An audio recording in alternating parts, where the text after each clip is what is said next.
चुनाव का माहौल आ गया है। इस समय तू तू मैं आरोप प्रत्यारोप, नूरा कुश्ती, बतौलेबाजी बहुत तेजी के साथ चल रही है। यह बिल्कुल सही समय है पाखंडियों को पहचानने का और पाखंडियों को एक्सपोज करने का। जो कल तक अपने आप को पक्का कांग्रेसी कहते थे, अपने आप को गांधीवादी कहते थे, भाजपा को सांप्रदायिक कहते थे, मोदी जी को विभाजन करने वाला कहते थे, अब वो भाजपा में आ गए हैं। उन्होंने वंदे मातरम बोलना शुरू कर दिया है, जय श्री राम बोलना शुरू कर दिया है, हवन करते हुए अपना वीडियो रिलीज कर रहे हैं, मंदिर में जाते हुए अपना वीडियो रिलीज कर रहे हैं। जो कल तक कट्टर सेकुलर थे, अब वो कट्टर राष्ट्रवादी हो चुके हैं। क्यों? क्योंकि उनको लगता है कांग्रेस में रहेंगे तो हार जाएंगे, भाजपा में आ जाएंगे तो टिकट मिलने के बाद जीत जाएंगे। तो अल्टीमेटली उनके लिए गांधीवाद एक जुमला था, उनके लिए नेहरूवाद एक जुमला था। जब तक उनको लग रहा था कि गांधीवादी बन के मलाई मिलेगी, गांधीवादी बने हुए थे। अब उनको लगता है गांधीवादी बनने से चुनाव हार जाएंगे, तो अब वो पक्के राष्ट्रवादी हो गए। और आपने देखा होगा राजस्थान में कई लोगों ने भाजपा ज्वाइन किया, मध्य प्रदेश में कई लोगों ने भाजपा ज्वाइन किया, उत्तर प्रदेश में कई लोगों ने भाजपा ज्वाइन की। ऐसे ही कल तक अपने आप को समाजवादी कहने वाले, लोहियावादी कहने वाले, भाजपा को विभाजनकारी बताने वाले, मोदी जी को विभाजनकारी कहने वाले, अब वो भी भाजपा में आ गए हैं और बाकायदा जय श्री राम बोल रहे हैं, भगवान राम का नाम ले रहे हैं, कह रहे हैं मंदिर वहीं बनाया था, मथुरा भी मुक्त कराएंगे, काशी भी मुक्त कराएंगे, भोजशाला भद्रकाली भी बनाएंगे। और जो कल तक बाकायदा हरे हरे कुर्ते पहन के घूम रहे थे, अब वो भगवा कुर्ता पहन लिए। इसका मतलब उनके लिए लोहियावाद और उनके लिए समाजवाद महज एक जुमला था, आम जनता की आंख में धूल झोंकने का एक तरीका था।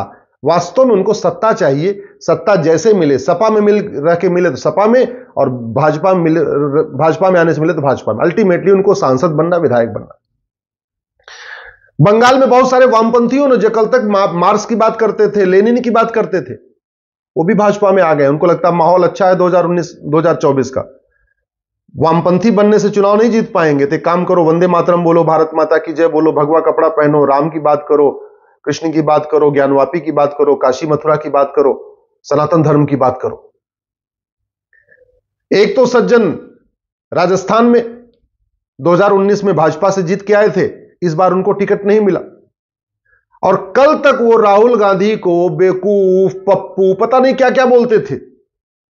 कांग्रेस को अगर उनका पिछले 5 साल का ट्वीट देखिए तो कांग्रेस को जी भर के उन्होंने गाली दिया। लेकिन चूंकि भाजपा से टिकट नहीं मिला, अब वो कट्टर कांग्रेसी हो चुके हैं, भाजपा को गाली दे रहे हैं, मोदी जी को गाली दे रहे हैं। जो कल तक जय श्री राम बोल रहे थे, भारत माता की जय बोल रहे थे, मंदिर के सामने जा जाकर अपनी फोटो शेयर कर रहे थे, अब आज से वो कांग्रेसी हो चुके हैं, सेकुलर हो चुके हैं, गांधीवादी हो चुके हैं। और ये क्यों हो रहा है? क्योंकि उनको लगता है जो जनता है ना, आम जनता, इसकी याददाश्त बहुत कमजोर है। ये सफेद पोस्ट पाखंडियों को लगता है कि जनता को जुमला पसंद है, इनको नारा पसंद है, इनको काम से कोई लेना देना नहीं। और सच्चाई भी है, आम जनता या तो जाति के आधार पर वोट दे रही है, तो भाषा के आधार पर वोट दे रही है, तो क्षेत्र के आधार पर वोट दे रही है, तो 500 रुपए लेके वोट दे रही है, तो एक शराब की बोतल लेके वोट दे रही है, या पॉलिटिकल पार्टियों के जो कहते हैं उस पर वोट दे रही है। वो कथनी पे वोट करती है, करनी पे वोट नहीं करती। जो वादे किए जाते हैं, जो बातें की जाती हैं, जो भाषण दिए जाते हैं, उसके आधार पे वोट करती है। जो शाम को टीवी की डिबेट में जो नेता बोलते हैं, उसके आधार पे वोट करती है। ये नहीं देखती कि वास्तव में इसका चरित्र कैसा है। कल तक जो गांधीवादी था, आज वो राष्ट्रवादी हो गया है, तो परसों वो वामपंथी भी हो जाएगा, नरसों वो समाजवादी भी हो जाएगा। अल्टीमेटली उनके लिए सत्ता है। इनको एक्सपोज करने का एक ही तरीका है कि आप आने वाले टाइम में इन पाखंडियों से यह देखिए कि इन्होंने संसद में रहते हुए, विधानसभा में रहते हुए जनता के हित के कोई मुद्दे उठाए क्या? जो समाजवादी हैं वो क्या उन्होंने समान शिक्षा की मांग किया? क्योंकि लोहिया जी तो कहते थे समान शिक्षा लागू होनी चाहिए, लोहिया जी कहते थे समान नागरिक संहिता लागू होनी चाहिए। तो क्या इन लोगों ने समान शिक्षा, समान नागरिक संहिता के लिए संघर्ष किया? लोहिया जी कहते थे 3 भारतीय भाषा पढ़ाना चाहिए, तो क्या इन्होंने हिंदी और संस्कृत के लिए संघर्ष किया? नहीं किया। जो कल तक अपने आप को सेकुलर कहते थे, क्या इन्होंने भारत कभी कॉमन सिविल कोड की मांग किया? नहीं किया। जो अपने आप को कल तक राष्ट्रवादी कहते थे, अभी वापस कोई सपा में चला गया, कोई कांग्रेस में चला गया। क्या इन्होंने वंदे मातरम अनिवार्य करने के लिए संसद विधानसभा में आवाज उठाई? तो अल्टीमेटली भाषण देते हैं, जनता को भाषण पसंद है, जनता भाषण में घूमती रहती है, झूमती रहती है, तो आपको भाषण मिलता रहता है। मैं आप लोगों से निवेदन कर रहा हूं, वास्तव में अगर भारत को बदलना चाहते हैं ना, तो समान शिक्षा लागू करने की मांग करिए, समान नागरिक संहिता लागू करने की मांग करिए, घुसपैठ नियंत्रण कानून की मांग करिए, धर्मांतरण नियंत्रण कानून की मांग करिए, जनसंख्या नियंत्रण कानून की मांग करिए, कालाधन के खिलाफ कठोर कानून की मांग करिए, हवाला के खिलाफ कठोर कानून की मांग करिए, नशा तस्करी के खिलाफ कठोर कानून की मांग करिए, मानव तस्करी के खिलाफ कठोर कानून की मांग करिए, मिलावटखोरी के खिलाफ कठोर कानून की मांग करिए, आतंकवाद के खिलाफ कठोर कानून की मांग करिए, जस्टिस विद इन ईयर लागू करने की मांग करिए। याद रखिएगा, जस्टिस विद इन ईयर हो गया ना, कानून कठोर बन गया और जस्टिस विद इन ईयर हो गया, यानी साल भर के अंदर मुकदमों का फैसला होना शुरू हो गया, भारत बदल जाएगा। अभी हो क्या रहा है, मुकदमा 20 साल 30 साल 40 साल चलता है। जब तक तब तक बड़े बड़े माफिया, बड़े बड़े ये जो डॉन है, ये सत्ता में आते हैं, सत्ता का सुख भोगते हैं, उसके बाद रिटायर हो जाते हैं, इनका मुकदमा चलता रहता है। तरीका यही है, 1 घंटे के अंदर FIR हो, 1 महीने के अंदर जांच पूरी हो, 1 साल के अंदर मुकदमे का फैसला हो। लेकिन वो जस्टिस विद इन ईयर तब लागू होगा, जुडिशियल चार्टर तब लागू होगा जब आप मांग करेंगे। भारत में पूरे देश की जो पुलिस है वो सत्ता के गुलाम बनी है 1861 के कानून के कारण। तो भारत पुलिस स्वतंत्र तब होगी, निष्पक्ष तब होगी जब 1861 का पुलिस एक्ट बदलेगा। तो कम से कम पुलिस रिफॉर्म की मांग करिए।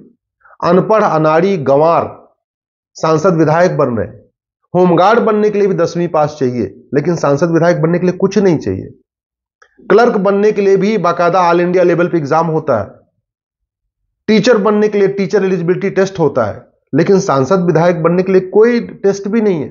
तो minimum qualification, maximum age limit की मांग करिए, इलेक्शन रिफॉर्म की मांग करिए, जुडिशियल रिफॉर्म की मांग करिए।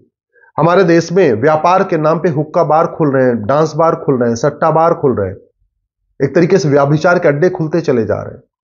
तो कम से कम नशा नियंत्रण कानून की मांग करिए। अश्लीलता इतनी फैलती जा रही है, बुरी तरीके से हमारी यंग जनरेशन बर्बाद हो रही है, तो अश्लीलता नियंत्रण कानून की मांग करिए। आप जो डिमांड करेंगे वो मिलेगा। अब डिमांड करने का एक ही तरीका है, या तो सड़क के घेरिए, लेकिन सड़क बार बार तो घेर नहीं सकते। तो मैं आपसे निवेदन कर रहा हूं, 5000 फेसबुक फ्रेंड बनाइए, फेसबुक को जरूर यूज करिए। फेसबुक इसलिए कह रहा हूं क्योंकि ट्विटर पे आपको कितने लोग फॉलो करेंगे आपके हाथ में नहीं है। जो आप जिसको पसंद आएगा आपको फॉलो करेगा, जिसको नहीं पसंद आएगा आपको नहीं फॉलो करेगा।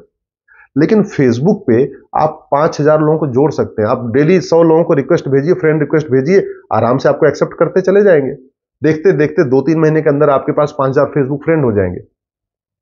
अभी अगर आपके 500 फेसबुक फ्रेंड है तो जो बात आप लिखते हैं उसको 500 लोग पढ़ते हैं, लेकिन जब आपके 5000 फेसबुक फ्रेंड हो जाएंगे तो जो बात लिखेंगे उसको 5000 लोग पढ़ेंगे। तो एक तरीके से धीरे धीरे ये हो जाएगा कि आप बंगाल में रहते हैं और बंगाल में कोई बात लिखेंगे, कुछ दिन के अंदर वो गुजरात पहुंच जाएगी।